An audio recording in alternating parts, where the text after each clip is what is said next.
Hello everyone. आप सभी लोगों का एक बार फिर से स्वागत है अनअकैडमी के नीट यूजी गेस्ट प्लेटफॉर्म पे। और यहाँ पर हम कंप्लीट रिवीजन करते हैं थ्रू क्वेश्चंस। क्वेश्चंस के थ्रू ही हम सारे कंसेप्ट्स को रिवाइज करने की कोशिश करते हैं। क्वेश्चंस के थ्रू ही हम कोशिश करते हैं कि सारे चैप्टर को जल्दी से जल्दी एग्जाम से पहले कवर कर लिया जा सके, और क्वेश्चन के थ्रू कितना ज़्यादा कम्प्रीहेंसिव वे में इसको समझाया जा सकता है उसकी पूरी कोशिश की जाती है यहाँ पर।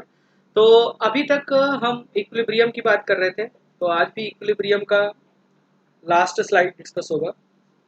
और आज हम लोग एम्स के पीवाई क्यूज डिस्कस करेंगे। तो ये आपको बहुत इजी लगने वाला है क्योंकि आपने 6 स्लाइड ऑलरेडी कर रखी है, और 6 की 6 स्लाइड में बहुत ही आसान, मतलब इतना प्रैक्टिस हो गया है कि अब ये आसान हो गया होगा आप लोगों के लिए। तो शुरू करते हैं इसको। जो लोग नए आए हुए हैं उनको मैं बता दूं कि यहाँ पर हम लोग पर चैप्टर 150 से 200 क्वेश्चन का डिस्कशन करते हैं। 150 से 200 क्वेश्चन का डिस्कशन करते हैं, जिसमें मैक्सिमम चीज़ें कवर हो जाती हैं। हेलो संदीप। ठीक है, तो अभी फिलहाल हम लोग इक्विलिब्रियम का ये लास्ट स्लाइड है। लास्ट स्लाइड में हम लोग कोशिश करते हैं एम्स के प्री बाई क्यूज को कवर करने का। ठीक है, तो अब बढ़ते हैं हम आगे की तरफ। आगे की तरफ बढ़ने से पहले मैं एक चीज़ और बता दूं कि हर स्लाइड में 30 के आसपास क्वेश्चन डिस्कस होंगे, और इसके तुरंत बाद मैं बढ़िया हूँ संदीप, आप चलिए पढ़ाई करते हैं। ठीक है, तो इसके बाद जो भी चीज़ें हैं, जो ये स्लाइड्स हैं, ये आपको पीडीएफ या पीपीटी के फॉर्म में मिल जाएंगी। टेलीग्राम लिंक मैं दे दिया हूँ डिस्क्रिप्शन में। आप डिस्क्रिप्शन से टेलीग्राम लिंक से ये सारी चीज़ें डाउनलोड कर सकते हैं। ठीक है, सो जैसे ही ये क्लास ओवर होती है आप वहाँ डिस्क्रिप्शन लिंक में जाइए, और डिस्क्रिप्शन लिंक से इसको डाउनलोड करके तुरंत प्रैक्टिस कर लिया कीजिए। ठीक है, तो वो चीज़ें आपके दिमाग में सेव होती जाती हैं, कोई दिक्कत नहीं होती है।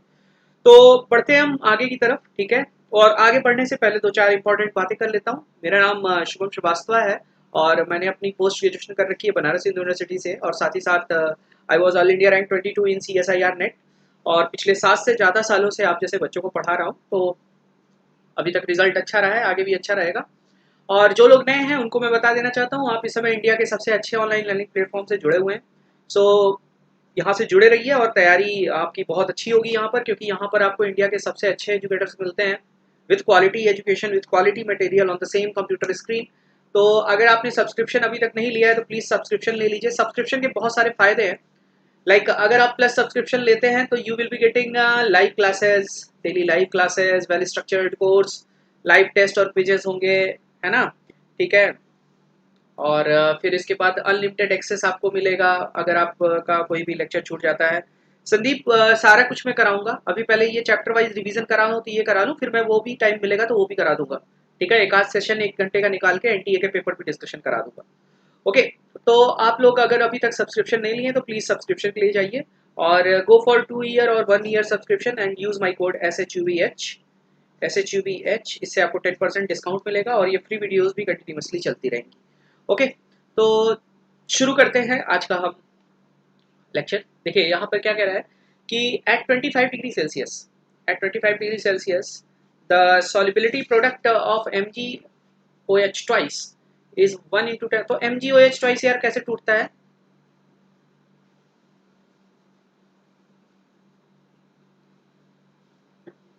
Two OH minus.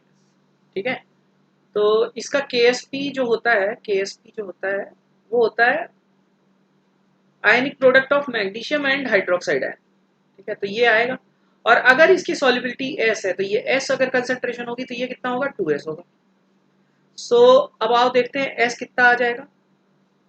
S कितना आ जाएगा कि एस पी तुम्हारा 1 × 10⁻⁻11 है, और ये S है, और ये 4S² आ जाएगा। तो 4S³ इज कमिंग अप्रॉक्सीमेटली 10⁻⁻11।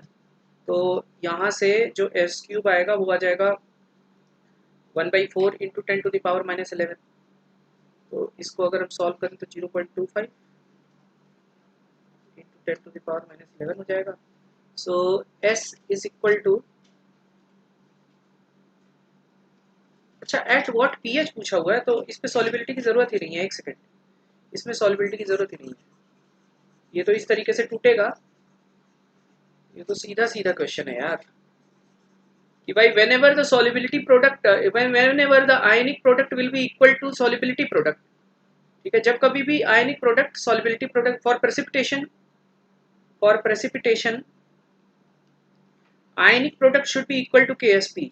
यहीं पे प्रेसिपिटेशन होना शुरू हो जाता है। तो आयनिक प्रोडक्ट क्या है यार, Mg2 plus into OH minus ions की कंसंट्रेशन का स्क्वायर, और KSP दे रखा है 10 to the power minus 11। Magnesium ions की कंसंट्रेशन कितनी दे रखा है, 10 टू द पावर माइनस 3 दे रखा है, OH minus square 10 to the power minus 11। तो यहाँ से OH माइनस आयंस की कंसंट्रेशन हो जाएगी 10 to the power minus 8। OH minus ion concentration is coming out to be 10 to the power minus 4। So OH आ जाएगा 4। तो यानी कि pH इज इक्वल टू 10 पे, pH इज इक्वल टू 10 यानी कि ऑप्शन बी पे। ठीक है, प्रेसिपिटेशन कब होगा ये पूछा है, तो प्रेसिपिटेशन कब होगा, जब आयनिक प्रोडक्ट के बराबर हो जाएगा ना। तो जब pH 10 होगा, pH 10 के टाइम पे ये प्रेसिपिटेट होना स्टार्ट हो जाएगा। कल के लेक्चर्स पे भी मैंने इस प्रेसिपिटेशन वाले टर्म पे काफ़ी बातें की थी। ठीक है, तो इसको अच्छे से देखिएगा आप लोग कि प्रेसिपिटेशन कब होता है कब नहीं होता है। बढ़ते हैं आगे।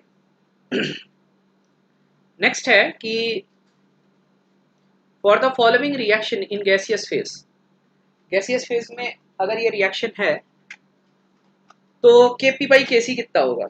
तो यार Kp बाई Kc कितना हो जाएगा, देखो CO गैसियस है प्लस हाफ O2 गैसियस है, ठीक है, और इसके बाद ये CO2 भी गैसियस है। तो भैया डेल्टा Ng कितना आ रहा है, डेल्टा Ng आ रहा है -1/2। तो Kp इज इक्वल टू क्या होता है, Kc RT power delta Ng, है ना यार। तो ये क्या हो जाएगा, Kp by Kc is equal to RT to the power -1/2। should be correct, B option will be correct. Hello hello everyone, सब लोग अच्छे से देखिए सवाल, जल्दी जल्दी आज वाला ये सीरीज जल्दी खत्म कर देते हैं, ठीक है, क्योंकि मैक्सिमम क्वेश्चन हम लोग इक्विलिब्रियम पे जिस तरीके के पूछे जाते हैं आज तक वो सारे हम लोग डिस्कस कर चुके हैं। तो ये जल्दी से जल्दी ये सीरीज खत्म हो जानी चाहिए।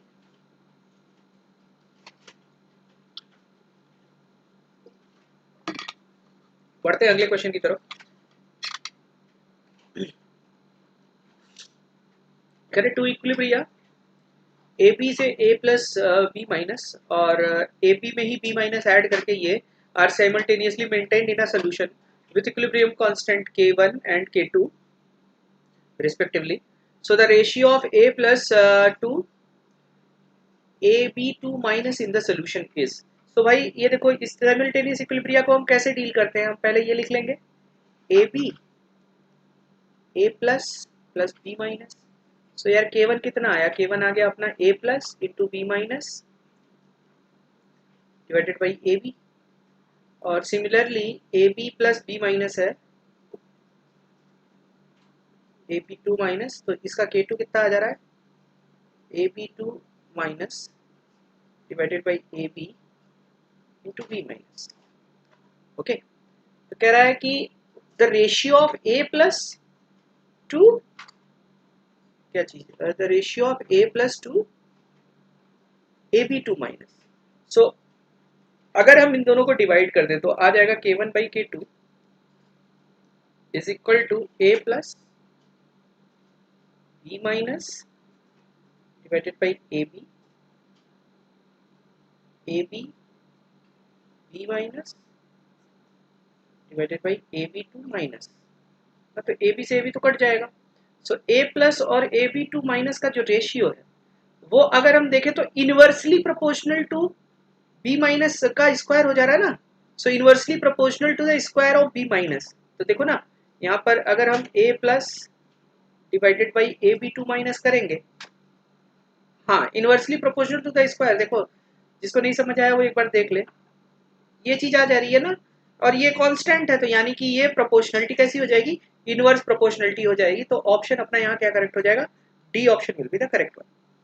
बढ़ते हैं अगले क्वेश्चन की तरफ। कह रहा है the solubility product KSP of the most soluble and least soluble compound. तो ये मैंने कई बार बताया आप लोगों को कि you have to focus on कि सॉल्ट किस तरीके का, देखो 1:1 टाइप का है तो यहाँ S स्क्वायर ही होगा, यहाँ भी S स्क्वायर ही होगा और यहाँ भी S स्क्वायर ही होगा, लेकिन यहाँ पे 4S क्यूब होगा। ठीक है, तो अब आप देख लो यहाँ पर अगर हम इसका S निकालें तो S आ जाएगा 10 टू द पावर -5 के आसपास, यहाँ S निकालें 10 टू द पावर -8 के आसपास आ जाएगा, यहाँ S निकालते हैं तो 2 इंटू 10 टू द पावर -7 के आसपास आएगा, और जब हम यहाँ S निकालते हैं तो ये आता है 2 power 1/3 into 10 to the power -4। So highest solubility, इसकी सॉल्युबिलिटी क्या है? Highest solubility. और लीस्ट सॉल्युबिलिटी किसकी है? लीस्ट सॉल्युबिलिटी इसकी लीस्ट सॉल्युबिलिटी। तो least, most soluble and least soluble, most soluble is Ag2CO3 and least soluble is AgI, ये D option. मैंने कल आप लोगों को बताया था कि जब कभी भी आपसे इस तरीके का सवाल पूछा जाए कि सॉल्ट दिया हुआ है, उसका केएसपी दिया हुआ है, बताओ कौन ज्यादा सोलेबल होगा, कौन कम सोलेबल होगा, तो केएसपी से डायरेक्टली कंक्लूजन नहीं निकाला जाता है, ठीक है? केएसपी से मत कर देना इसको तुरंत। ये किससे होगा? इस पे हम सबसे पहले सॉल्युबिलिटी निकालेंगे, वरना आप ये करके चले आओगे AgCl को मोस्ट सोलेबल बता के चले आओगे, ठीक है? तो सॉल्युबिलिटी से देखते हैं। सॉल्युबिलिटी इज द फैक्टर जो बताता है कि कौन ज्यादा सोलेबल होगा, कौन कम सोलेबल होगा। तो यहाँ ये काम करना है। ये क्वेश्चन कम से कम तीसरी बार मैं करा रहा हूँ। मैं क्या करा रहा हूँ, पूछा गया तो मैं डिस्कस कर रहा हूँ, ठीक है? तो प्लीज आप देख सकते हैं कि कितना इंपॉर्टेंट है ये पार्ट, तो इसको अच्छे से करिएगा सभी लोग। ये कल हम कराए थे, ये वाला क्वेश्चन हुआ था, ये सेम क्वेश्चन आया हुआ था रिएक्शन ये वाला। तो 2Ag दिया हुआ था, तो 2A plus B 3C plus D, ठीक है? इनिशियल वैल्यू ए और बी की 1 1 ली गई थी, तो ये 0 रहा होगा। इक्विलिब्रियम पे ये 0.25 पाया गया था, तो ये 0.75 रहा होगा। और ये 1 माइनस 0.25 रहा होगा, ये 1 माइनस 0.5 रहा होगा। तो ये अल्टीमेटली 0.5, 0.75, 0.75 एंड 0.25। ये मैंने कल कराया था आप लोगों को, ठीक है? तो 0.75 का क्यूब आएगा, 2 ये आएगा, फिर इसके बाद ये सी ऑप्शन करेक्ट था यहाँ पर, है ना? इसको हमने कल किया था, कल का लेक्चर भी देख सकते हैं आप लोग। देखिए इसमें क्या कह रहा है कि for which of the following, which of the following equilibrium will shift to right side?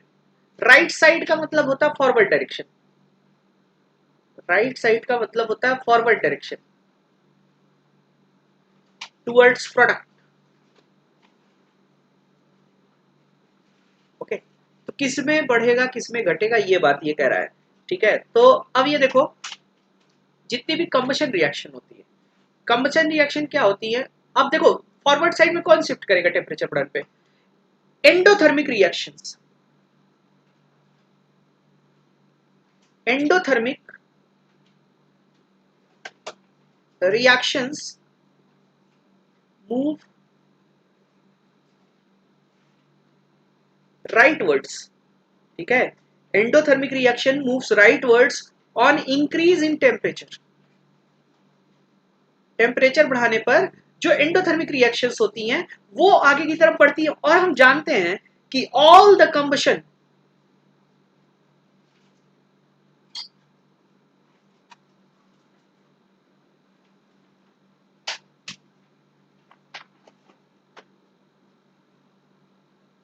जितनी भी कंबशन रिएक्शन है वो तो एक्सोथर्मिक होती है ना। तो एक्सोथर्मिक रिएक्शन तो टेम्परेचर बढ़ाने बैकवर्ड जाएगी। अब ये देखो, ये अपोजिट ऑफ कंबशन है,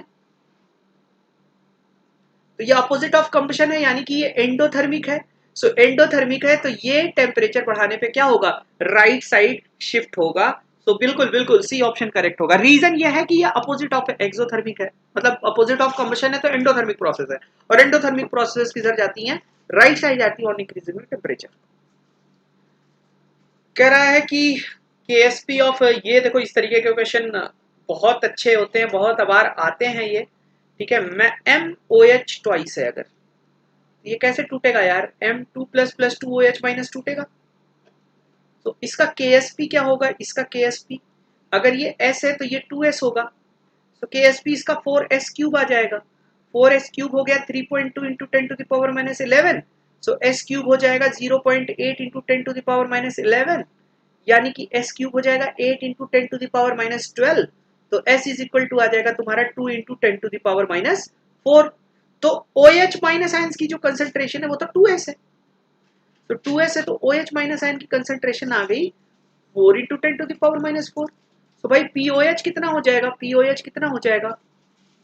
4 माइनस 2 log 2, यानी कि 4 माइनस 0.6, यानी कि 3.4, ठीक है? 3.4 ये आ गया, POH आ गया। सो pH कितना हो जाएगा? pH कितना हो जाएगा? pH हो जाएगा तुम्हारा 14 माइनस 3.4, यानी कि 10.6। सो ये जो सोल्यूशन है इसका पीएच कितना आ जाएगा, इसका पीएच आ जाएगा 10.6, यानी कि सी ऑप्शन करेक्ट हो जाएगा। ठीक है, ध्यान रखिएगा जब भी पीएच निकालना होता है तो you have to look for H+ ions in such that solution. ठीक है, तो अगर H+ नहीं मिलता then go for OH-, calculate POH and subtract that from 40, तो वहां से आपको पीएच मिल जाएगा। ठीक है, तो आई होप सबको समझ आया होगा। स्पीड अगर सही है तो एकदम यस बोल देना, अगर कोई भी दिक्कत स्पीड में होती है तो बता देना। बढ़ते हैं अगले क्वेश्चन की तरफ। Why only AS3 plus gets precipitated as AS2S3 and not Zn2 plus at ZnS when H2S is passed through an acidic solution containing arsenic और zinc? तो भाई मैंने क्या बताया था, कौन जल्दी प्रेसिपिटेट हो जाएगा, जिसकी सॉल्युबिलिटी जो है, जिसकी सॉल्युबिलिटी क्या हो, कम हो।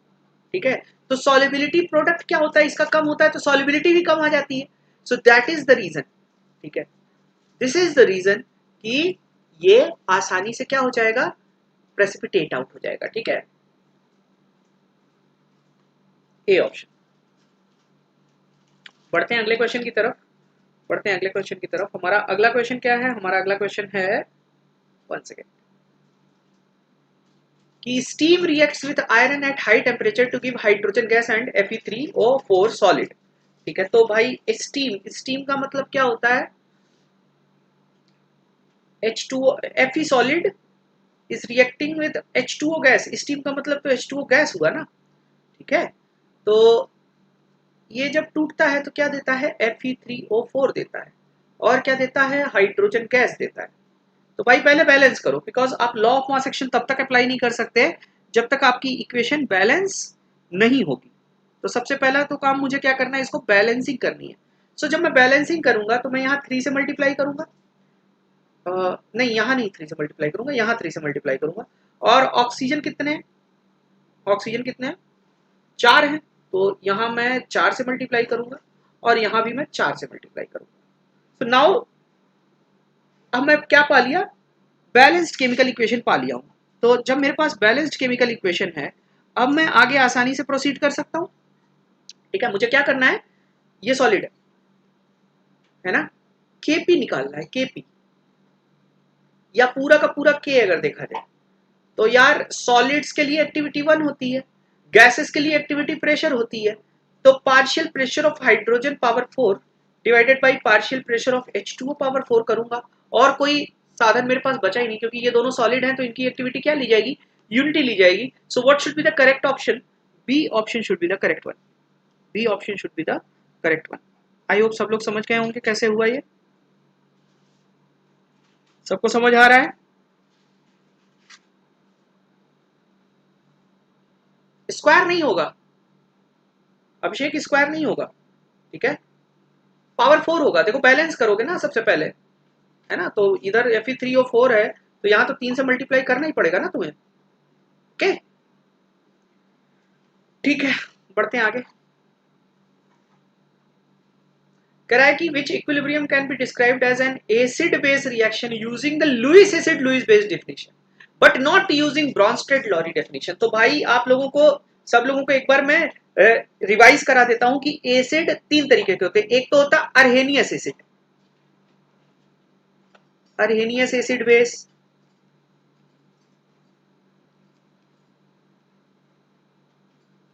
Brønsted acid base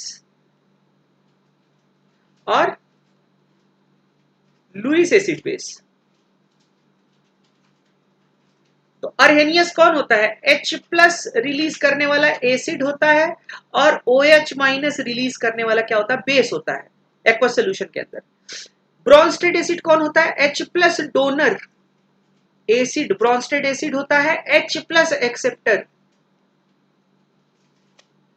acceptor base होता है, ब्रॉन्स्टेड बेस होता है। और Lewis acid lone pair donor, base होता है, और lone pair acceptor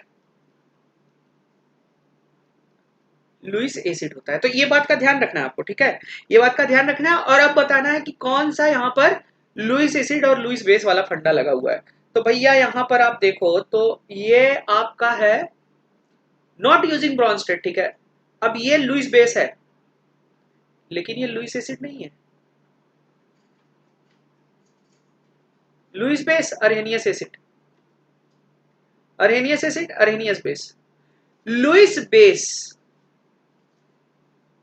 and Lewis acid.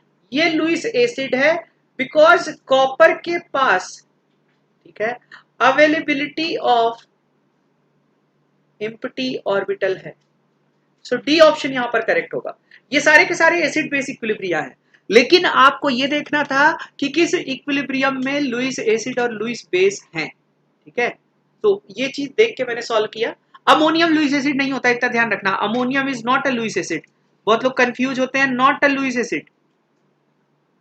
ये एक एडिशनल इंफॉर्मेशन मैं दे रहा हूं आप लोगों को। Ammonium is not a Lewis acid, दो इसके पास, हाँ बिल्कुल फरीद।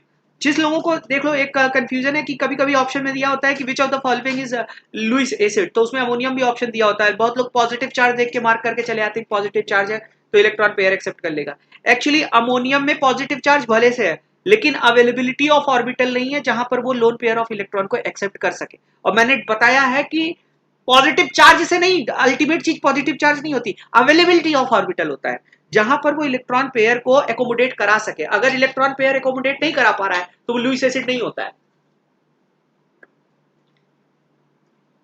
तो इस क्वेश्चन में हमने दो तीन चीजें डिस्कस कर ली, ठीक है।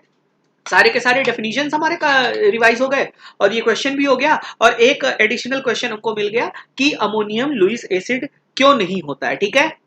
Ammonium is a bronze state acid, ammonium is a bronze state acid. Okay, बढ़ते हैं।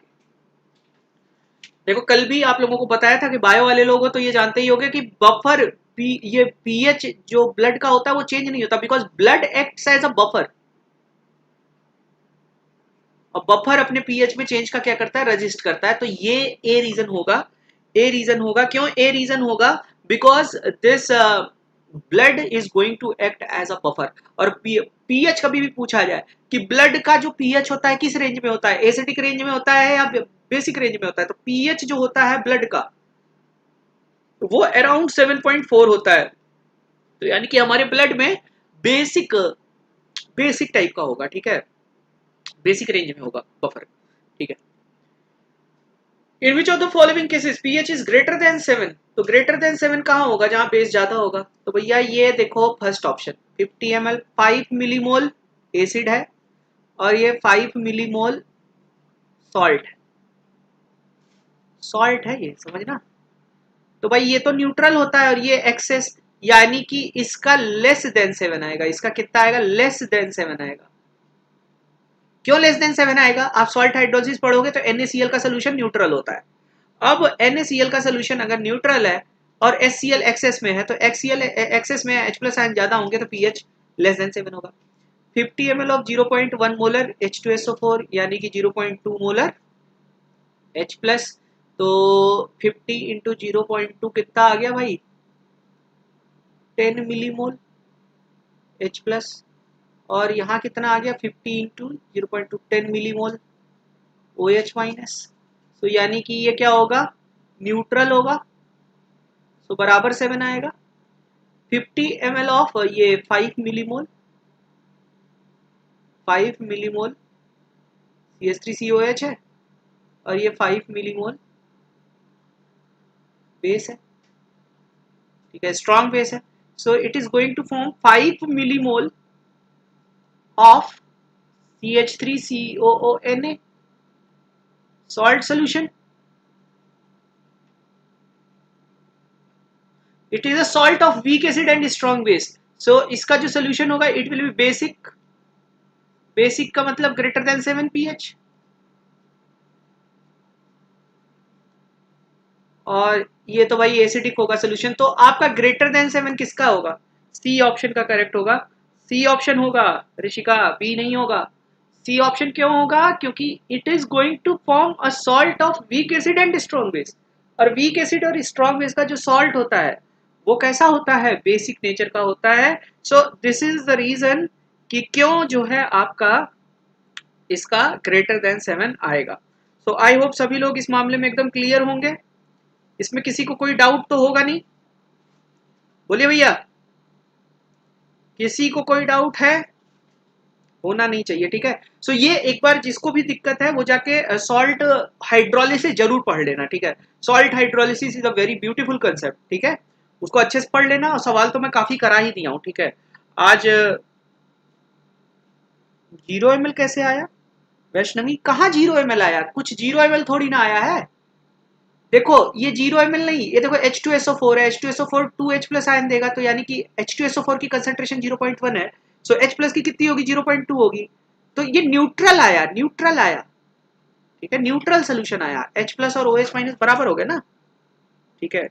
10 मिलीमोल ऐसे आया, देखो 0.1 इंटू 55 मिलीमोल H2SO4 हो गया, और H2SO4 टूटता कैसे है, 2H plus plus 2 SO4 2 minus देता है ना, सो 1 से 2 मिलता है, 5 से कितना मिलेगा, 10, तो H मिलीमोल्स कितने हो जाएंगे, H प्लस के 10 मिलीमोल हो जाएंगे ना। अब तो समझ आ गया होगा, यस और नो, है 0 नहीं 10 ही, 10 ऐसे आया है, समझ आई बात, आ गया ना, हाँ या ना लिख के भेज दो भाई, चलते आगे। देखो solubility product of salt AB है, तो AB कैसे टूटता होगा, AB टूटता होगा इस तरीके से, A plus plus B minus, और इसका जो KSP होगा वो KSP होगा A प्लस और B माइनस की आयनिक प्रोडक्ट। तो और ये KSP दे रखा है कितना, 10 टू द पावर माइनस 8 दे रखा है, KSP value 10 to the power minus 8 दे रखा है। कह रहा है कि सोल्यूशन कंसंट्रेशन, तो भाई जब दो चीजें कॉमन होती हैं, तो सॉल्युबिलिटी अगर हम S मान लें, ठीक है, तो salt will precipitate when concentration of, तो भाई ये जब तक KSP के बराबर नहीं होगा तब तक होगा नहीं, so KSP 10 to the power minus 8 है, अगर तुम A plus ion 10 to the power minus 3 ले लेते हो, सो B माइनस कितना रखना पड़ेगा, B minus at least 10 to the power minus 5 और ग्रेटर, इतना रखोगे तभी तो आयनिक प्रोडक्ट KSP को सरपास कर पाएगा। और जब प्रेसिपिटेशन टेक प्लेस, ये जिसको नहीं पता है यहां मैं फिर से लिख दे रहा हूं, रिवीजन हो जाएगा, precipitation takes place when ionic product is greater than और इक्वल टू KSP, ये बात गांठ बांट के रख लो, ठीक है। तो 10 to the power minus 5 molar से अगर कंसंट्रेशन इस केस में ज्यादा होगी या बराबर होगी तो प्रेसिपिटेशन हो जाएगा, सी ऑप्शन करेक्ट होगा, बिल्कुल। नेक्स्ट क्वेश्चन, करा the solubility product of PbF2 in water is 10 to the power minus 3 molar, PbF2 है Pb2 plus plus 2F minus, ठीक है, इनका सॉल्युबिलिटी प्रोडक्ट KSP दे रखा कितना, 10 to the power minus 3। What is is solubility, अगर आप NaF डाल दोगे, मैं देखो कम से कम 5 बार बता चुका हूं ये चीज आप लोगों को कि साइमल्टेनियस इक्विलिब्रियम में अगर कोई चीज कॉमन आयन दिया होता है, सो उस कॉमन आयन की कंसंट्रेशन के साथ लिखा जाता है, तो ये S अगर सॉल्युबिलिटी है, तो ये S होगा, ये 2S होगा, प्लस 0.05 हो जाएगा, ओके। तो सॉल्युबिलिटी के लिए क्या करोगे, अब S into 2S plus 0.05 is equal to कितना लिख दोगे, इसका स्क्वायर है ना, is equal to 10 to the power minus 3 लिखिएगा। तो जब इसको ओपन करेंगे तो ये S हो जाएगा, ये 4S स्क्वायर हो जाएगा, ये प्लस 0.05 इंटू 0.05 हो जाएगा, प्लस 4S इंटू 0.05 हो जाएगा, is equal to 10 to the power minus 3। अब ये देखिए S स्क्वायर और ये S क्यूब हो जाएगा और ये S स्क्वायर हो जाएगा, तो ये हम नेगलेक्ट मार देंगे, तो ये अपना आ जाएगा 25 into 10 to the power minus 4 is equal into S is equal to 10 to the power minus 3, ठीक है। क्या कह रहा है, what is the solubility in 0.05 m, ठीक है, oh sorry sorry sorry sorry, solubility दी हुई है तो KSP, तो इसका KSP जो आएगा, KSP नॉर्मली आएगा 4S dash cube, so 4 into S dash cube कितना हो जाएगा, S dash cube 10 to the power minus 9 होगा, 4 into 10 to the power minus 9,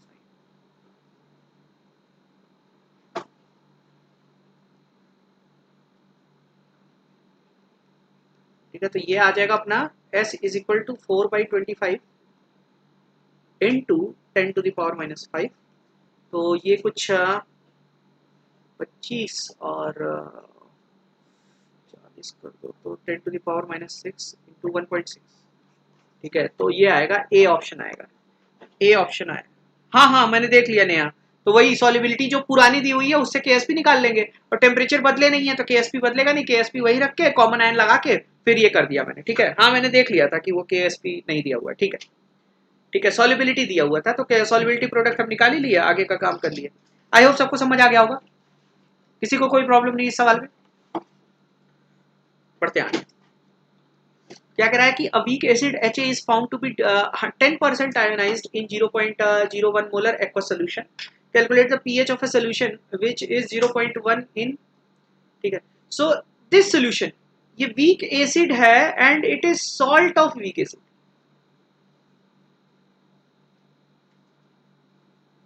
तो basically it is acidic buffer. The given solution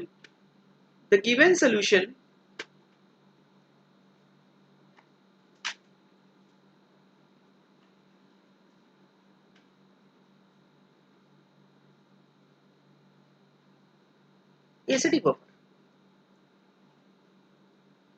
तो acidic buffer का मतलब क्या होता है? एसिडिक बफर का मतलब पीएच इज इक्वल टू हो गया pKa plus log of salt upon acid, concentration of salt upon concentration of acid, but we do not have any idea about K. So calculation of K कैसे होगा? K निकालने के लिए हमें ये वाला डेटा यूज करना होगा, ये वाला, ठीक है। So HA was found to be dissociated 10%, alpha is equal to 10%, मतलब 0.1, C is equal to 0.01, so K is equal to क्या होता है? C अल्फा स्क्वायर होता है। So C मतलब 10 to the power minus 2, alpha square मतलब 10 to the power minus 2, so K is equal to 10 to the power minus 4 आ जाएगा, और pK is equal to कितना आ जाएगा? 4 आ जाएगा। so ये हो गया अपना 4 plus log of salt, salt कितना दिया हुआ है? 0.05 डिवाइडेड बाई 0.10, so ये आ जाएगा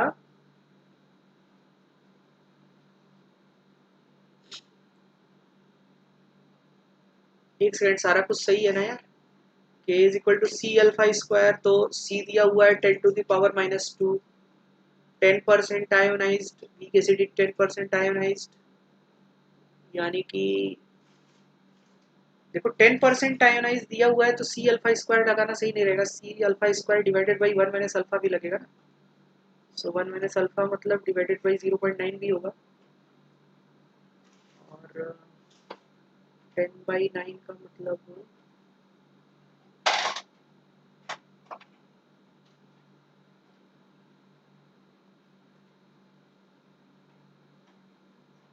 एक second,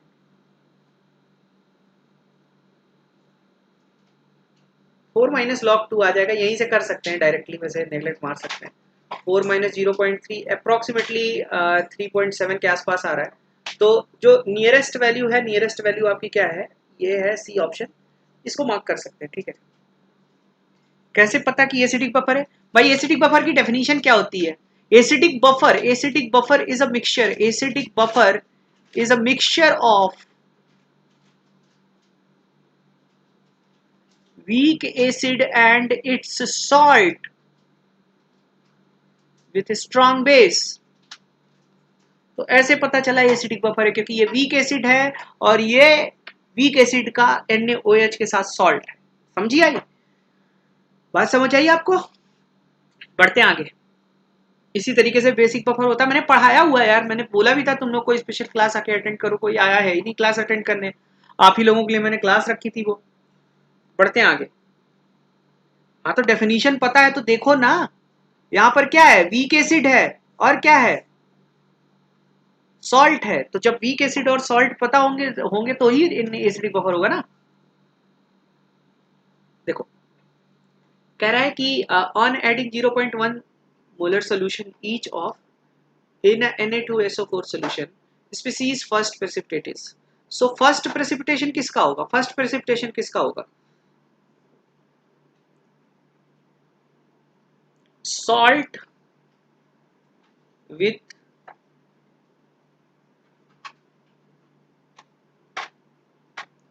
least solubility will get precipitated first, है ना भैया?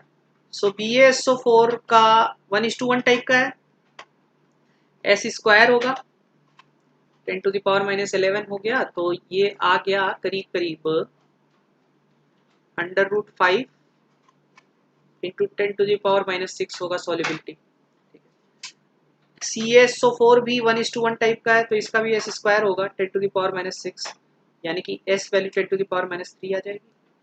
और जो तुम्हारा Ag2SO4 है, ये 2:1 टाइप का है, तो इसका 4s³ होगा।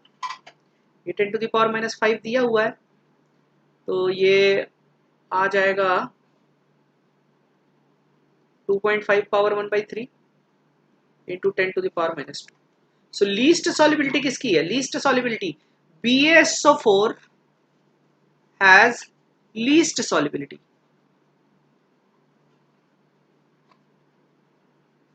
implies that it will get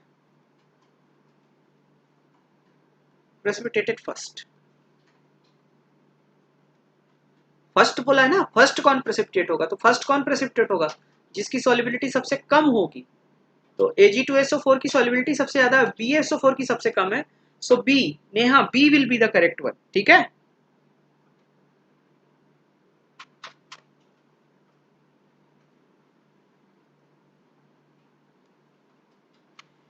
in which of the following reactions the concentration of the product is higher than the concentration of the reactant at equilibrium।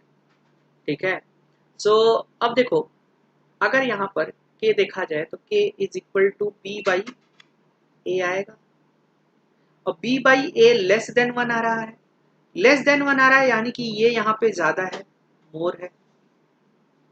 K is equal to 10 आ रहा है, यानी कि यहाँ पर ये मोर है। ठीक है, K is equal to A आ रहा है, यानी कि यहाँ पर ये मोर है और यहाँ पर ये मोर है। ठीक है, तो जब कभी भी ये एकदम स्टोइचियोमेट्री बैलेंस हो, स्टोइचियोमेट्री अगर बैलेंस हो मतलब 1-1 हो और K वैल्यू 1 हो, तो A और B दोनों बराबर होंगे। 1 से ज्यादा हो तो प्रोडक्ट ज्यादा होगा, 1 से कम हो तो क्या होगा? रिएक्टेंट ज्यादा होगा। तो यहाँ पूछा क्या है कि the concentration of product is higher, so concentration of product will be higher in that case where K has higher value. More the K value, more the forward direction, more the product. ठीक है, तो यहाँ पर B option correct हो जाएगा। I hope सभी लोगों को समझ आ गया होगा बी ऑप्शन कैसे हुआ। हाँ बच्चों, सबको आया ना समझ में बी ऑप्शन कैसे हुआ?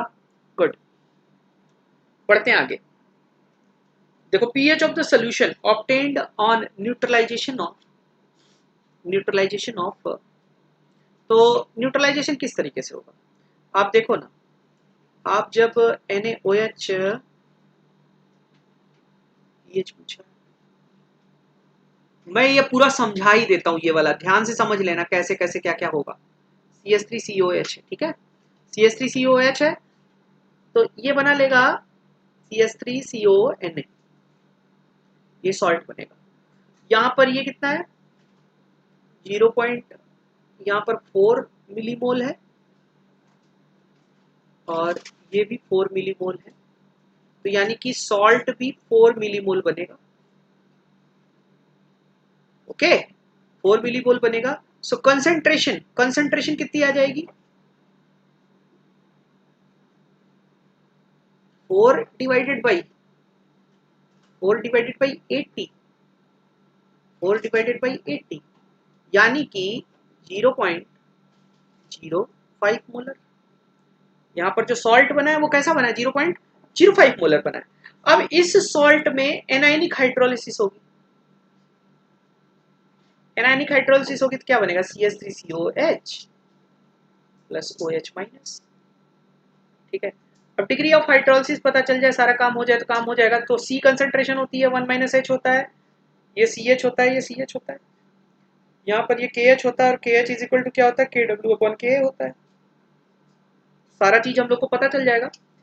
KH is equal to CH square होता है, CKH is equal to CH का होल स्क्वायर होता है, तो CKH is equal to OH minus की कंसंट्रेशन का स्क्वायर हो जाएगा, क्योंकि OH माइनस की कंसंट्रेशन CH आई हुई है, तो OH माइनस आयंस की कंसंट्रेशन और निकाल लेते हैं। C की वैल्यू कितनी दे रखी है? 0.05। KH की वैल्यू कितनी रखी है? KW, यानी कि 10⁻⁻14 डिवाइडेड बाई 1.8 इंटू 10⁻⁻5, क्योंकि जो तुम्हारा CH3COH होता है,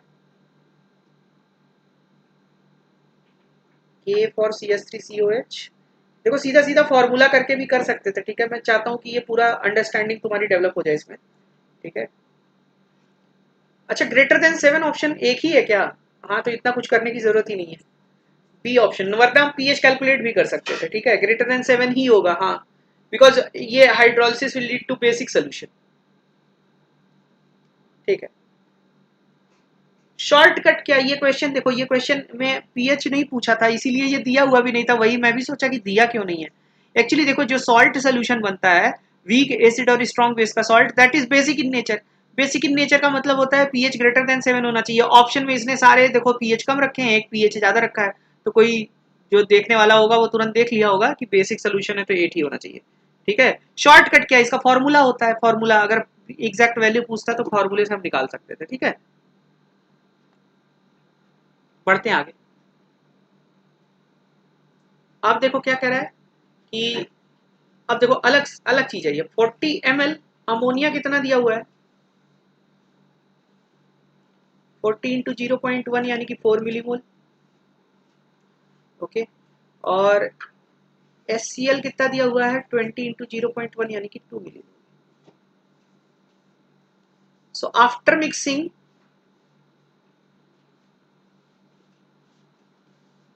अमोनिया रह जाएगा 2 मिलीमोल, और बन जाएगा अमोनियम क्लोराइड भी 2 मिलीमोल। ठीक है, 2 मिलीमोल अमोनियम क्लोराइड बन जाएगा और 2 मिलीमोल अमोनिया बचा रह जाएगा, क्योंकि HCl यहाँ लिमिटिंग रिएजेंट है। Now this will result as a basic buffer solution.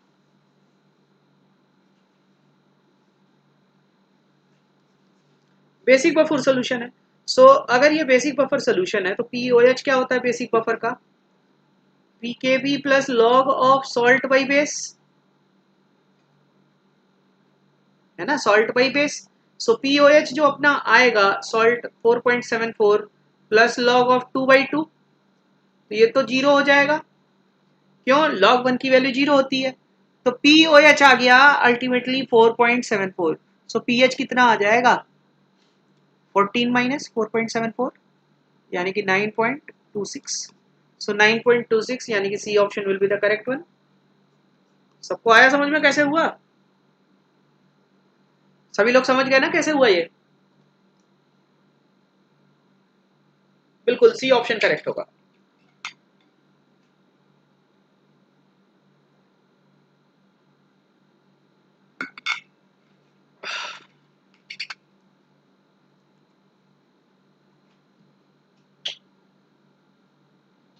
देखो, कह रहा कि for the reaction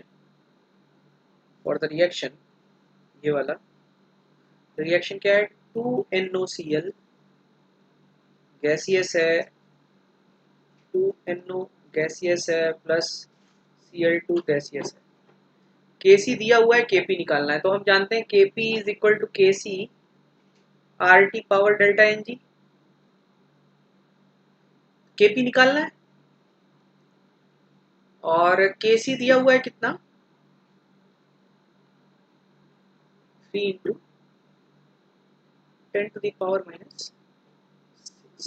litre router के टर्म में सब कुछ दिया हुआ है, तो आर की वैल्यू 0.0821 रख दो। टेम्परेचर 427, 500, 700 हो जाएगा। डेल्टा एनजी कितना आ जाएगा? डेल्टा एनजी आ जाएगा 3 - 2 यानी कि 1 पावर 1। तो अब इसको सॉल्व कर लेते हैं। 3 इंटू 10⁻⁻⁶ इंटू 0.0821 है, तो 100 से गुणा कर दो तो 8.21 इंटू 7 हो जाएगा। तो ये हो जाएगा 3 इंटू 7,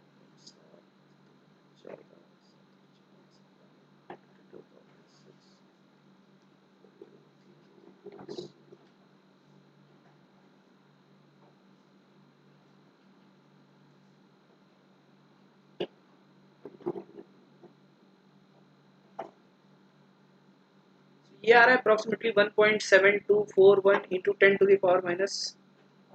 ठीक है, which is nearest to this value. D option will be correct. D option correct होगा। ठीक है, बढ़ते हैं आगे।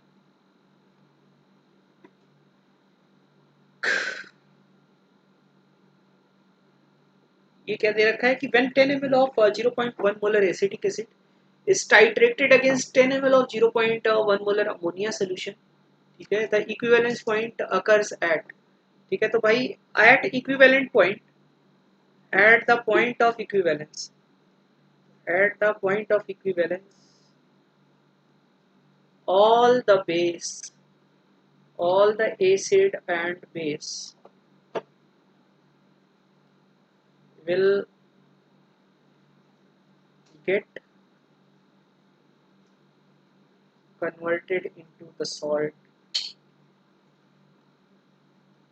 और कौन सा सॉल्ट बनेगा इससे? अमोनियम एसीटेट बनेगा, that is salt of weak acid and weak base.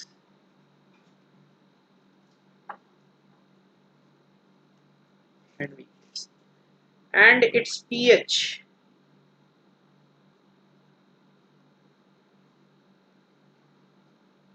इसका pH जो होता है वो होता है 7 minus pK minus pKb by 2. तो pK और pKb क्या बराबर दिए हुए हैं, तो यहाँ क्या हो जाएगा 7 हो जाएगा, मतलब न्यूट्रल सोल्यूशन बनाएगा. ठीक है, अमोनियम एसीटेट का जो सोल्यूशन होता है वो न्यूट्रल होता है, तो यहाँ pH 7 आएगा. 7 क्यों आएगा? मैंने पढ़ाया था वहां पर, आप लोगों को स्पेशल क्लास में पढ़ाया था कि स्ट्रॉन्ग एसिड स्ट्रॉन्ग बेस का सोल्यूशन न्यूट्रल हमेशा होगा. वीक एसिड स्ट्रॉन्ग बेस का सोल्यूशन है, बेसिक होगा. सॉल्ट अगर वीक एसिड स्ट्रॉन्ग बेस का है तो बेसिक होगा.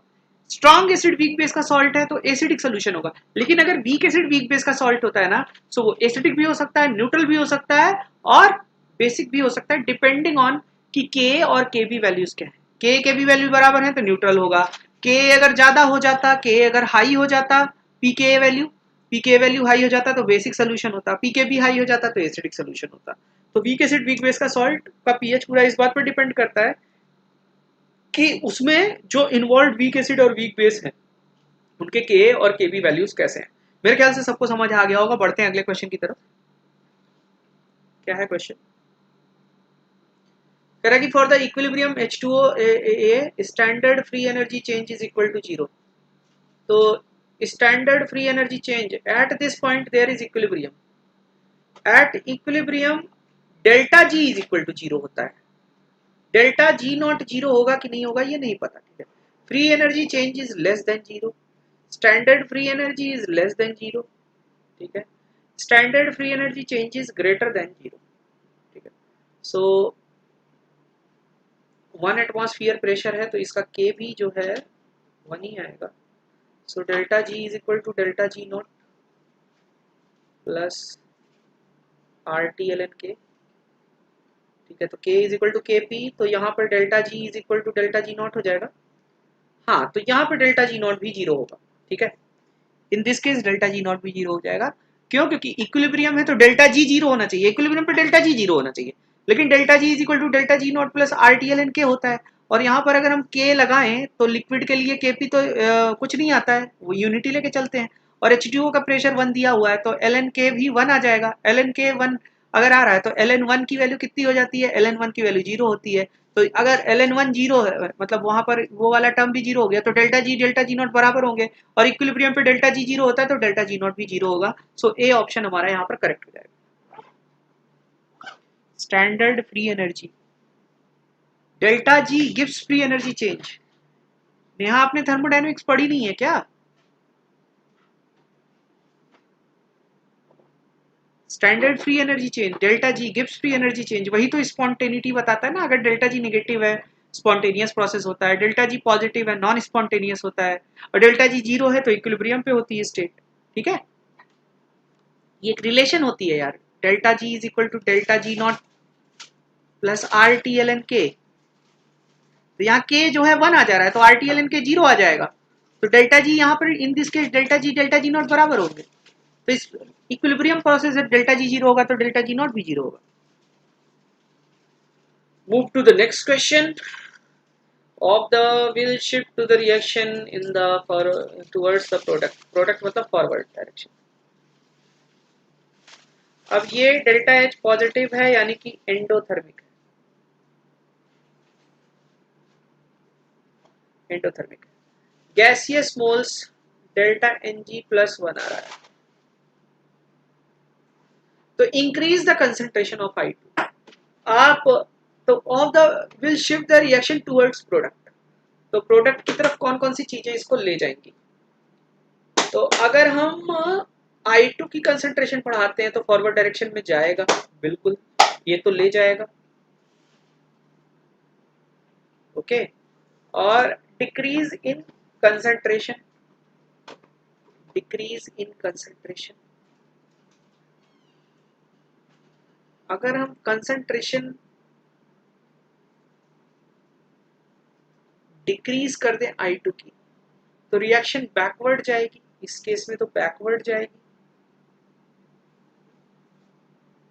और इंक्रीज इन टेम्परेचर अगर करें तो एंडोथर्मिक रिएक्शन है, एंडोथर्मिक रिएक्शन है तो ये भी फॉरवर्ड जाना चाहिए।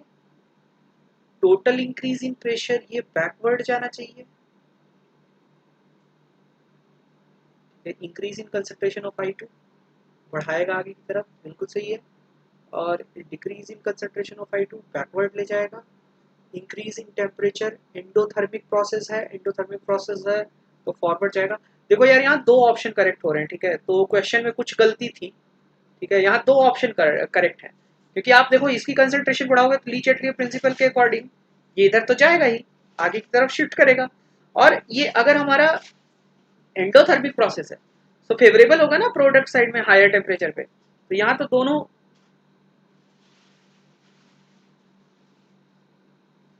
अवनीत, हाँ भाई अवनीत, मैंने बताया है कि पीडीएफ मिलेगा, आप डिस्क्रिप्शन में जो दिया हुआ है ना, डिस्क्रिप्शन में टेलीग्राम लिंक दी हुई है, उस टेलीग्राम लिंक पे अभी तक मैं पता नहीं कितने पीडीएफ दे चुका हूँ, वहां जाइए, आपको इसके बाद तुरंत मैं ये शेयर कर देता हूँ अलॉन्ग विद सोल्यूशन, जैसा यहाँ पढ़ाया जा रहा है एग्जैक्टली ऐसा पीडीएफ आपको वहां मिल जाएगा। हाँ पीडीएफ में नहीं खुलेगा, वो पीपीटी में खुलेगा, आप लोग पीपीटी में खोला करिए उसको, okay.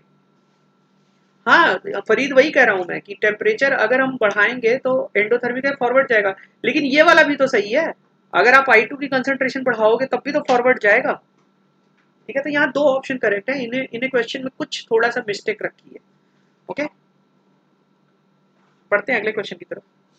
At 80 degree Celsius, distilled water has a concentration equal the value of Kw at this temperature. तो Kw is always equal to क्या चीज? Kw is equal to 10 to the power minus 14 at 25 degree Celsius, and its value remains unaffected until temperature is changed. तो आप concentration pressure कुछ भी बदल लो, Kw value नहीं बदलने वाली है, ठीक है, Kw वैल्यू नहीं बदलने, अरे Kw वैल्यू पूछा है ना, ये 25 डिग्री सेल्सियस पे होती है, और Kw इज इक्वल टू हमेशा होता है क्या, H plus into OH minus, और for pure water H plus और OH माइनस बराबर होते हैं, ये शायद कराया था कल मैंने। तो Kw एट 80 डिग्री सेल्सियस क्या आ जाएगा, 10 to the power minus 6 into 10 to the power minus 6 मतलब 10 टू द पावर माइनस 12 आ जाएगा, ठीक है। बी ऑप्शन करेक्ट होगा यहाँ, B option. Move to the next question. The solubility of CuBr इतना, अरे ये तो तुरंत कर लेना चाहिए यार, उतनी कठिन कठिन प्रॉब्लम कर लिए, ये तो बहुत बच्चों वाली प्रॉब्लम है। CuBr भैया कैसे टूटेगा, Cu प्लस और Br माइनस, यानी कि 1:1 S square is equal to KSP, तो KSP इज इक्वल टू कितना आ गया, 2 into 10 to the power minus 4 into 2 into 10 to the power minus 4, यानी कि 4 into 10 to the power minus 8 मोलर स्क्वायर, या फिर इसी को कहते हैं मोल पर लीटर, तो मोल लीटर स्क्वायर, ये ऑप्शन विल बी करेक्ट। अगला question, the pH of the solution containing sodium acetate. So भाई नेहा तो पूछ रही थी ना कि जो है ये बफर कैसे होगा, सुनाओ, sodium acetate and acetic acid, मतलब ये बफर है, और कैसा बफर है, एसिटिक बफर है, और क्यों है अब ये बात पता चल चुकी है, हमने पिछले क्वेश्चन में डिस्कस की थी। सो एसिडिक बफर है तो पीएच इज इक्वल टू क्या होगा, pKa plus log of salt by acid, pKa 4.757 है, अरे यार 0.57 है प्लस लॉग ऑफ सॉल्ट 0.1 0.03, ठीक है, तो 10/3 आ जाएगा। तो 4.57 plus log 10 minus log 3,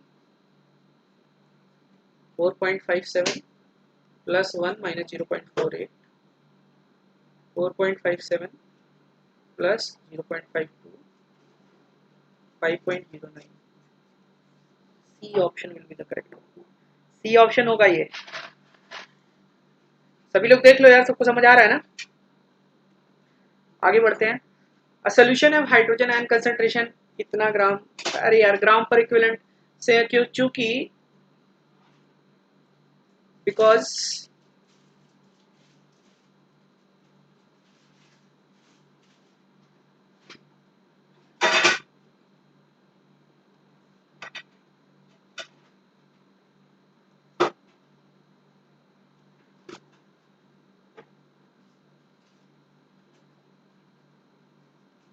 normality दी हुई है और पीएच निकालने के लिए मोलैरिटी चाहिए होती है, तो मोलैरिटी आ गई ना 0.0005 मोलर आ जाएगा। इसका मतलब हुआ 1 2 3 4, तो 5 × 10⁻⁻⁴ मोलर है ना भैया। तो पीएच कितना आ जाएगा? पीएच आ जाएगा 4 माइनस लॉग 5, 4 माइनस लॉग 5 की वैल्यू होती है 0.7, तो ये आ जाएगा 3.3। सो पीओएच कितना आ जाएगा? 14 माइनस 3.3 यानी कि 10.7, और 10.7 की नियरेस्ट वैल्यू यहाँ क्या दी हुई है? 10.7 की नियरेस्ट वैल्यू बी ऑप्शन दिया हुआ है, तो यहाँ पर बी ऑप्शन करेक्ट होगा। सब लोग एक बार देख लो। बढ़ते हैं अगले क्वेश्चन की तरफ। अब देखो ये एजर्शन रीजन वाले क्वेश्चन आ गए हैं, और एजर्शन रीजन वाले क्वेश्चंस में हमको क्या करना है? एजर्शन रीजन वाले क्वेश्चन में हमको अगर एजर्शन और रीजन दोनों करेक्ट हैं, एजर्शन और रीजन दोनों करेक्ट हैं तो क्या मार्क करना है? ए मार्क करना है। एजर्शन करेक्ट है, रीजन भी करेक्ट है और करेक्ट एक्सप्लेनेशन नहीं है तो क्या मार्क करना है? तो बी मार्क करना है। एजर्शन करेक्ट है, रीजन रॉन्ग है तो क्या मार्क करना है? ठीक है, ये करना है।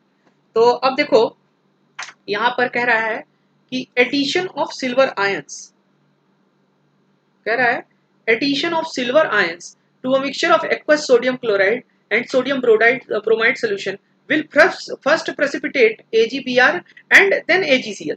तो पहले कौन प्रेसिपिटेट होगा? जिसका KSP, जिसकी सॉल्युबिलिटी कम होगी। अब दोनों एक जैसे हैं तो इनका KSP के बेसिस पे भी कंपैरिजन कर सकते हैं। तो रीजन दे रहा है कि क्योंकि KSP AgBr का छोटा है इसलिए KSP और AgCl का बड़ा है, तो यानी कि ये भी सही है, ये भी सही है, करेक्ट एक्सप्लेनेशन है। सो ए करेक्ट होगा यहाँ पर। बोलो भाई ए कैसे होगा? ये सबको समझ आ गया? कई बार मैंने डिस्कस किया है ना ये चीज, प्रेसिपिटेशन वाली चीजें।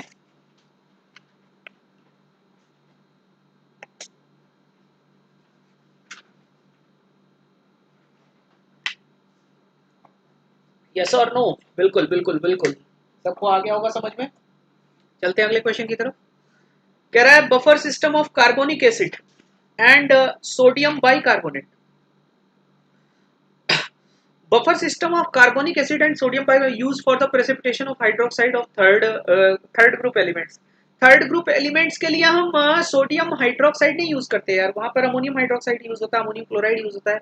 It maintains the pH of a constant value about 7.4। नहीं, तो ये नहीं यूज होता है, ठीक है। तो क्या बोलते हैं,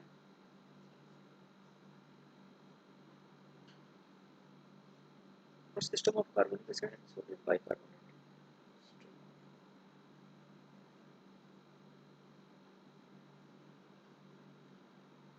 ये दोनों ही गलत दे रखा है, ठीक है, तो ये डी हो जाएगा, इट विल बी डी, ठीक है। रिपीट, क्या चीज रिपीट करें यार? मैंने अभी देखो पहले भी क्वेश्चन कराए हैं और पिछली शीट भी चेक करना, फिर देखते थे ना सॉल्युबिलिटी किसकी कम है किसकी ज्यादा है। तो सॉल्युबिलिटी जिसकी कम होगी वो पहले प्रेसिपिटेट आउट होगा ना। तो आप अगर KSP AgBr का छोटा है तो सॉल्युबिलिटी भी उसकी कम होगी, सॉल्युबिलिटी अगर कम होगी तो वो पहले प्रेसिपिटेट आउट होगा। यही तो रीजन दिया, ठीक है। इसीलिए मैं कहता हूं कि जब भी किसी भी, देखो ये बहुत अच्छा सीरीज है, बशर्ते एक बार थोड़ा सा पढ़ के आया करो, ठीक है, थोड़ा सा पढ़ के आया करो, ठीक है। जब मैं पढ़ाऊंगा तब डिटेल में पढ़ाऊंगा। और मैंने अगर तुमको इन सब चीजों में दिक्कत है तो जाके जो स्पेशल क्लास में मैंने पीएच के बारे में पढ़ा रखा है वो एक बार देख लो, ठीक है, काफी हद तक समझ आ जाएगा। ओके, कोई बात नहीं, अगर नहीं समझ आ रहा पूछो आप, कोई बात नहीं। Reaction quotient is defined as the in the same way. देखो ये हम लोग कई बार डिस्कशन कर चुके हैं, जरा जल्दी बताना इसका क्या आंसर होगा, जल्दी बताना इसका क्या आंसर होगा।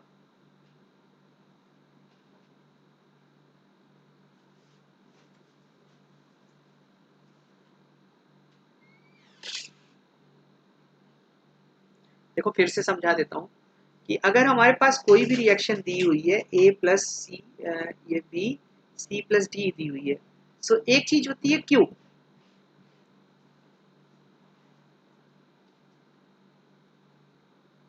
ठीक है, एंड रिएक्शन कोशेंट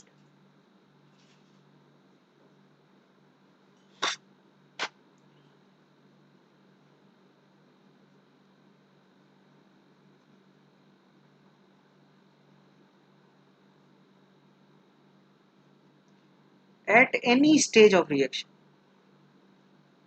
किसी भी इंस्टेंट पे ये डिफाइंड होता है रिएक्शन कोशेंट, ठीक है।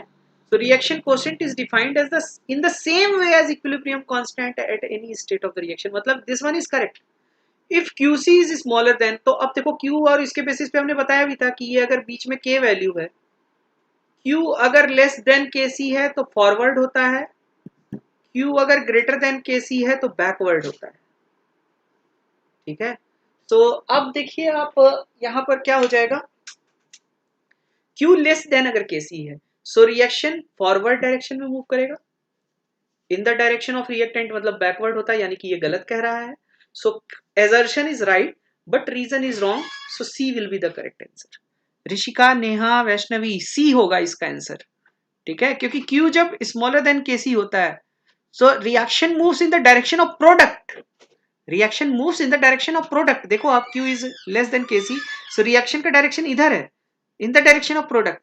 Q अगर ग्रेटर देन KC होता है तो डायरेक्शन ऑफ रिएक्टेंट होता है ना, ऐसे ही लिखते हो ना, रिएक्टेंट प्रोडक्ट।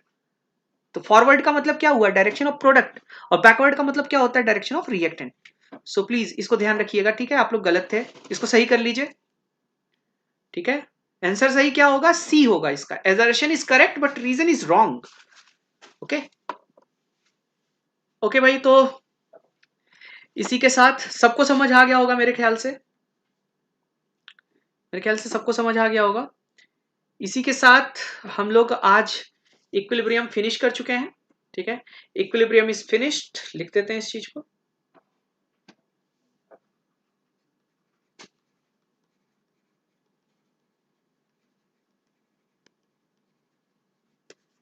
और आप लोगों को अगर ये वीडियो अच्छा लगा है तो इसको प्लीज ज्यादा से ज्यादा मात्रा में शेयर कीजिए, ठीक है, लाइक कीजिए।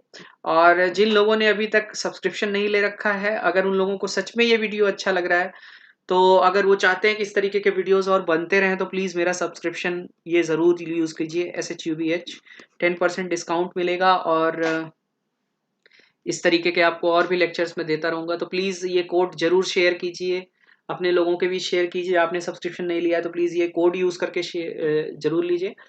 और जो लोग अभी नए हुए हैं उनको मैं बता दूं, डिस्क्रिप्शन में आपको टेलीग्राम लिंक मिल जाएगी, वहां से ये PDF जाके डाउनलोड कर लीजिए।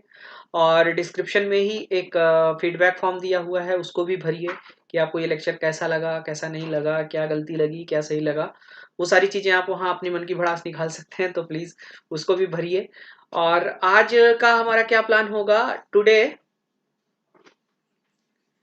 8 PM से हम लोग स्टार्ट करेंगे आज रेडॉक्स।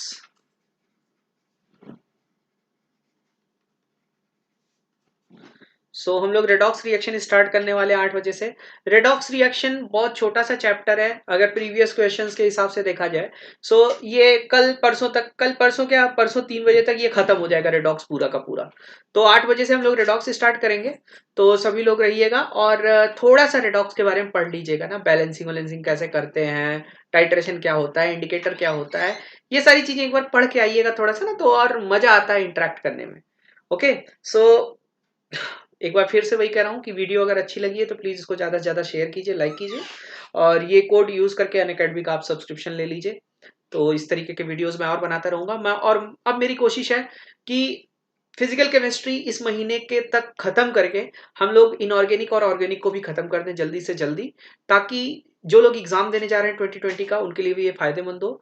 और मेरी कोशिश यही रहेगी कि आपको 3000 क्वेश्चंस तक पूरे करा दिए जाएं सारी केमिस्ट्री के, ताकि सारा टेंशन ही खत्म हो जाए, कोई किताब उताब खरीदने की जरूरत ही नहीं पड़ेगी। ठीक है, तो सभी लोग जाइए जाके टेलीग्राम से इसको तुरंत डाउनलोड कीजिए और जितना कराया गया उसको एक बार रिवाइज कर लीजिए। रिवाइज करने के बाद रेडॉक्स थोड़ा सा पढ़ लीजिएगा, शाम को हम लोग रेडॉक्स के पहले चैप्टर के साथ मिलते हैं। ओके, तो सब लोग जाइए, अच्छे से प्रैक्टिस वगैरह कीजिए, अच्छा खाना खाइए, अच्छे से रहिए। ठीक है, चिल मोड में एकदम तैयारी कीजिए, कोई टेंशन वेंशन लेने की जरूरत है नहीं। ऑर्गेनिक करवा दीजिए, इसके बाद फरीद फिजिकल पहले खत्म करवा दे, फिर हम ऑर्गेनिक करवा देंगे। फिजिकल के बाद हम ऑर्गेनिक ही स्टार्ट करेंगे। ठीक है, तो फिजिकल एक बार खत्म कर लेने दो, अब फ्लो में चल रहा है, फिजिकल का हर एक चीज लिंक्ड है, वो पहले फिजिकल पूरा खत्म कर देते हैं, फिर हम ऑर्गेनिक शुरू करवा देंगे। डोंट वरी, सारे कुछ करवाऊंगा यार, है ना, आधा अधूरा क्यों छोड़ूंगा मैं। ठीक है, बशर्ते ये कोड वगैरह शेयर कर दो यार, ताकि जो है और भी वीडियोस बनते रहें। ठीक है, ऐसा ना हो बीच में इस वजह से रुक जाना पड़े कि कोड वोड शेयर हो ही नहीं रहा है। ठीक है, फिजिकल के बाद मैं ऑर्गेनिक करवा दूंगा, डोंट वरी। ओके, और देखो इनऑर्गेनिक का एक चैप्टर हो ही गया, केमिकल बॉन्डिंग, है ना, उसकी जरूरत भी पड़ती है इसलिए करवा दिया था। बाकी इनऑर्गेनिक का एक बार अगर केमिकल बॉन्डिंग समझ आ गई तो बहुत हद तक आसानी से हो जाती है। ठीक है, तो ठीक है भाई, शाम को 8 बजे मिलते हैं। रेडॉक्स के साथ थोड़ा बहुत पढ़ के आना, है ना, और जितना ज्यादा हो सकता है शेयर ओवर करो इसको, है ना, और जाके टेलीग्राम से इसको डाउनलोड करके जितने भी एक्सरसाइज कराई गई है वो पूरी कर लो। Okay, bye bye everyone.